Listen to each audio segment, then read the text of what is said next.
दोस्तों नमस्कार। एक अपडेट भाई साहब ये है कि स्टेट बैंक ऑफ मैसूर पूर्ववर्ती जो है एसबीआई की जो अनुषंगी यानी सब्सिडरी हुआ करती थी उसके एक साहब है, बड़े नेता है, पेंशन के बड़े एक्टिविस्ट हैं। उन्होंने अपना एक लेख लिखा है। लेख कहाँ लिखा है? स्टेट बैंक की एक मैगजीन, जैसे हर बैंक की अपनी मैगजीन निकलती है, ऐसे उस बैंक की भी मैगजीन है। मैगजीन का नाम है शतायु। अब शतायु में उन्होंने लिखा है पेंशन अपडेशन के बारे में, तमाम डिटेल में लंबा लिखा है। मैं उनका पत्र जो भी है तो बड़ा लंबा, लेकिन कट छांट करके जो काम की बातें उन्होंने ज़्यादा उल्लेखनीय बताई हैं। काम का मतलब है जो उनके व्यूज़ ज़्यादा उसमें है, वो बात मैं उसमें डाल रहा हूँ। वीडियो में भी मैं डाल रहा हूँ, आप उसको देख लीजिएगा।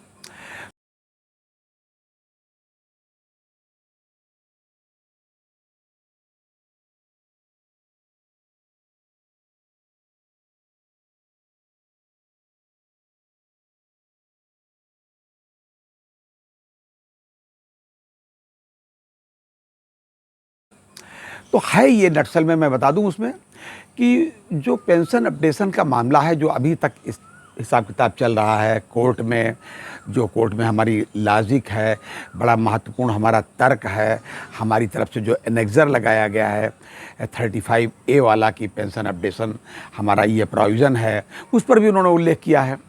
और फिर हम लोगों की जो डिमांड होती है, हमारे मतलब लीडरान, हमारे जो पेंशन की जो एसोसिएशंस हैं उनके जो लीडर कहते हैं, और कॉमरेड्स की, हम सब की, हमारी आपकी जो इच्छाएं होती हैं कि pension updation and RBI line by होना चाहिए, ये सब बातों को लेकर के उन्होंने बड़ा लंबा चौड़ा अपना डिटेल किया है। और इन्होंने अपना बताया है कि अभी तक पेंशन अपडेशन क्यों नहीं हुआ, उसमें क्या क्या कमियां हैं। उन्होंने स्ट्रेटजी का मंथन किया है, मतलब जो अभी तक चल रहा है, हम जहाँ तक चल पा रहे हैं, हमने कोर्ट में क्या कहा है, हम बाहर क्या कह रहे हैं, आईबीए से हम क्या निगोशिएट कर रहे हैं या कर पा रहे हैं या हमें करना चाहिए, ये तमाम बातें उन्होंने लिखी हुई हैं। और उनके नफ़ा नुकसान प्लस माइनस भी उन्होंने दिए हुए हैं उसमें, और उन्होंने तरीके बताए कि इस तरीके से हो सकता है, इस तरीके से नहीं हो सकता। ये सारी बातें उन्होंने बताई, और कुल मिलाकर के तमाम तरीकों पर जो आज अपनाए जा रहे हैं हमारे लीडर्स के द्वारा, पेंशनर एसोसिएशन के बहुत ही महत्वपूर्ण और पारखी नेतृत्व के द्वारा, उस पर भी कुछ उन्होंने सवाल उठाए हैं, कुछ पर असहमति व्यक्त की है, और कहा है कि ये सब चीज़ें मिसलीड करती हैं हमारे भावुक पेंशनर्स को। देखिए, गलत इन्फॉर्मेशन कहीं कोई जाएगी तो मिसलीड करने की तो बातें हैं, भावनाएं भी हाथ होंगी, नहीं होनी चाहिए। हम बिल्कुल झूठा सब्जबाग नहीं दिखा सकते, लेकिन जो सही बात है वो तो हम कह ही सकते हैं कि मेरा मानना ये है कि जो भी हमारे सीएन प्रसाद साहब का जो भी कहना है, ये एसबीआई के जो बड़े नेता हैं सीएन प्रसाद साहब, रिटायरीज हैं, पुराने पेंशनर एक्टिविस्ट हैं, बहुत लंबा इन्होंने लेख लिखा है। अब चूँकि मैगजीन का 101वां अंक था, तो खैर जो भी है उसमें उन्होंने बड़ा लंबा चौड़ा भाई लिख मारा, और उन्होंने कहा कि मैं फ़र्स्ट टाइम अपने व्यूज़ शेयर कर रहा हूँ उसमें मैगजीन के माध्यम से। ये उनकी अपनी निजी बात है, लेकिन तमाम बातें उन्होंने लिखी हैं। जैसे स्पेशल अलाउंस के बारे में उन्होंने लिखा है कि ये हो जाएगा तो ऐसा हो जाएगा।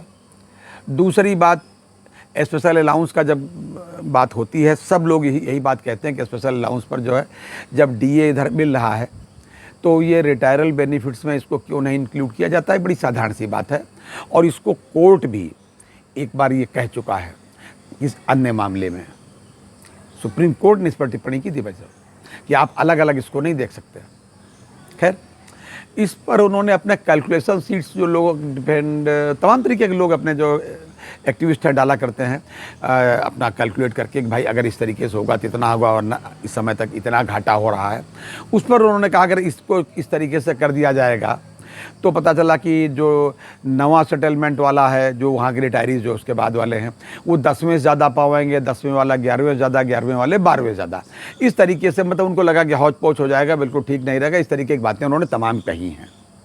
हालांकि उन्होंने बाद में कहा है, ये भी नटसेल में उन्होंने कहा है, how ever I am confident, मैं उनका सेंटेंस बता रहा हूँ आपको, उन्होंने हिंदी में बता दूंगा क्योंकि वो वहाँ के हैं ऐसी जगह कि उनकी अंग्रेजी अच्छी है, वो लोग अंग्रेजी ज़्यादा बढ़िया बोलते हैं। अच्छा, अंग्रेजी बोलने वालों को हम लोग विद्वान भी मान लेते हैं, हमारे अपनी हिंदी भाषी क्षेत्र के लोगों की समस्याएं भी अपनी हैं। खैर, तो उन्होंने कहा है कि मैं इस बात को कॉन्फिडेंट हूँ कि बहुत आने वाले दिनों में, बहुत जल्दी ही आने वाले दिनों में पेंशन अपडेशन यानी पेंशन रिवीजन अवश्य होगा और या तो ये सेटलमेंट के माध्यम से होगा या एक कोई ज्वाइंट नोट बनेगा, इसके माध्यम से होगा। ये और बहुत जल्दी होगा, ये बात उन्होंने कही। अब किस आधार पर कही ये तो मैं नहीं जानता, हालांकि ये बात सुनने में अच्छी लगी। बाकी उनके बातें जो भी उन्होंने बताई सुनने में अच्छी लगी, कम अच्छी लगी, ज़्यादा अच्छी लगी, लॉजिक लगी, गहराई लगी या कम गहराई लगी, ये उनके अपने विवेक पर है, सबके अपने सोच पर है। लेकिन मुझे जो बात अच्छी लगी कि ये कॉन्फिडेंस दिलाने वाली बात कि भाई जल्दी होने वाला है, चलो अच्छी बात है। लेकिन कुछ बातें उन्होंने कही जो मेरे समझ में नहीं आई। मैं व्यक्तिगत रूप से निजी तौर पर उससे सहमत नहीं हूँ, ये उनकी अपनी बातें हैं। वीडियो मैं आज इसलिए बना रहा हूँ क्योंकि लोगों ने सोशल मीडिया पर इस तरीके की खबरें देखी, और खबरें देखी तो मुझसे पूछा कि साहब इस बारे में आपका क्या कहना है, ये खबर आई है कि बहुत जल्दी होने वाला है।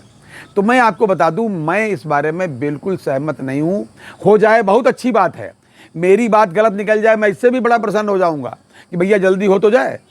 लेकिन पेंशन अपडेशन जो है, जो भी होगा, मुझे लगता है या तो जो कोर्ट के बाहर हम लोगों ने हंगर स्ट्राइक की जो बात कही है ये प्रभाव डालेगी, और उधर कोर्ट में जो MC सिंगला साहब का जो केस है वो एक निर्णायक और मील का पत्थर साबित होगा पेंशन अपडेशन के मामले में।